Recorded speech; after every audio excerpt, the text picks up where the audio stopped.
नमस्कार. M production spiritual चॅनलमध्ये आपले मनापासून खूप खूप स्वागत आहे. आज आपण या व्हिडिओमध्ये जाणून घेणार आहोत राजमाता जिजाऊसाहेब भोसले यांच्याबद्दल संपूर्ण माहिती. छत्रपती शिवाजी महाराजांना घडवणाऱ्या राजमाता जिजामाता किंवा जिजाऊ भोसले यांना विसरून अजिबात चालणार नाही.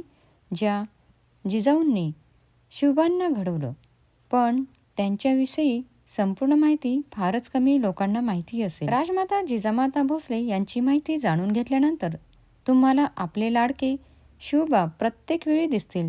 छत्रपती शिवाजी महाराजांच्या मनात स्वराज्याची मुहूर्तमेढ रोवणारी ही माता महान होती. माता जिजाऊंच्या संस्कारांनी शिवबांना इतके मोठे केले की छत्रपती शिवाजी महाराजांचे विचार देखील आपल्याला जाणून घ्यायला हवेत.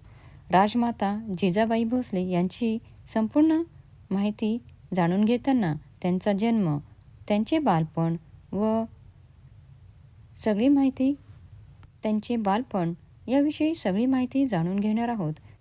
राजमाता जिजाऊ यांचा जन्म जानेवारी 12 इसवी सन 1598 रोजी बुलढाणा जिल्ह्यातील शिंदखेड राजा येथे झाला. त्यांचे वडील लखुजी जाधव आणि आई म्हाळसाबाई जाधव हे होते.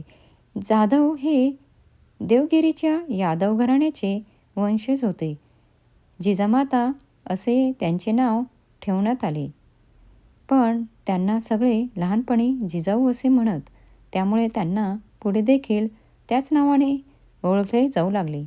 जिजाऊ या स्वतंत्र अशा विचारांच्या होत्या. त्यांना कायमच आपल्या देशाबद्दल आणि आपल्या राज्याबद्दल खूप प्रेम होते. त्यासाठी काहीतरी करावे असे त्यांना कायम वाटत असावे. पुढे जाऊन त्यांनी संभाजीराजे आणि छत्रपती शिवाजी महाराज यांना जे स्वराज्याचे संस्कार दिले त्यावरून त्यांचे प्रेम दिसून येते. मराठी साम्राज्य स्थापन करण्यामागे जिजाऊंचा मोठा हातभार आहे. आपण आता जिजाऊंचे पूर्वजीवन पाहूया. पूर्वी मुलींची विवाह लवकर केली जात. जिजामाता यांचे लग्नही लहान वयातच झाले होते.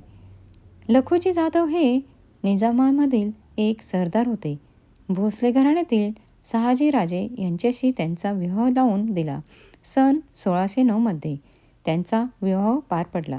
शहाजीराजे हे त्यावेळी निजामशाहातील प्रमुख सेनापती होते.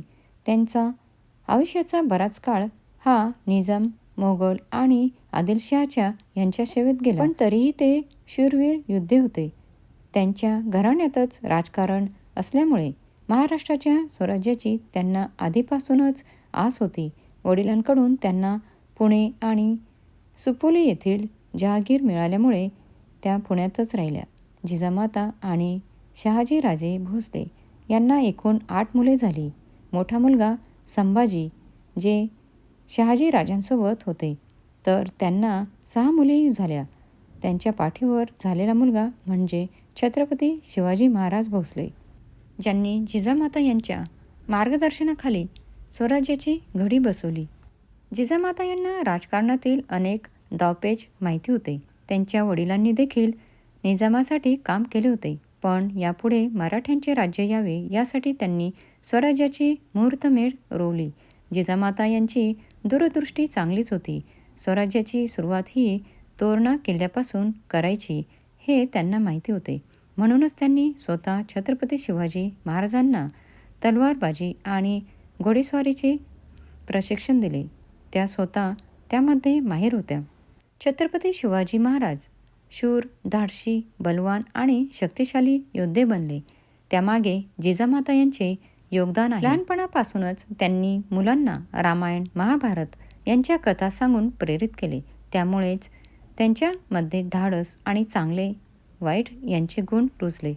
जिजामाता यांनी एक योद्धा म्हणून छत्रपती शिवाजी महाराजांना घडवताना त्यांनी ज्येष्ठांचा आदर आणि स्त्रियांचा सन्मान कसा करावा हे देखील शिकवले. परकी स्त्री ही बहिणी समान असावी असे त्यांनी कायम त्यांच्या मनात गुंतवले. इतकेच नाही तर पशुपक्षी, जनावर या मुक्या प्राण्यांनाही मान देण्याचे शिकवले. जनतेचे रक्षण करणे आणि राजद्रोहींना शिक्षा हे सगळे धडे दिल्यामुळे त्यांनी रयतेचा उत्तम राजा घडवला. जिजामाता यांच्यासाठी स्वराज्य हे फारच महत्त्वाचे होते. त्यासाठी त्यांनी छत्रपती शिवाजी महाराजांना तयार केले. त्यांच्या करारी स्वभावाबद्दल आपण सगळेच जाणतो. ऐतिहासिक दाखल्यानुसार ज्यावेळी छत्रपती शिवाजी महाराजांचा राज्याभिषेक सोहळा झाला, तो दिमाखदार सोहळा आपल्या डोळ्यांनी जिजामाता यांनी पाहिला. त्यानंतर अगदी 12 दिवसात त्यांनी अखेरचा श्वास घेतला.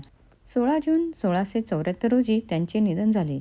रायगड किल्ल्याच्या पायथ्याशी असलेल्या पाचड या गावी राजमाता जिजाबाई यांचे निधन झाले. त्यांच्या निधनाने सगळीकडे शांतता पसरली, पण त्यांच्या संस्काराचा वसा हा छत्रपती शिवाजी महाराजांनी पुढे नेला आणि महाराष्ट्राला जगाच्या नकाशात एक वेगळीच ओळख मिळवून दिली. अशी ही धन्य माता जिजाऊ यांची आठवण होणार नाही असे मुळीच होणार नाही.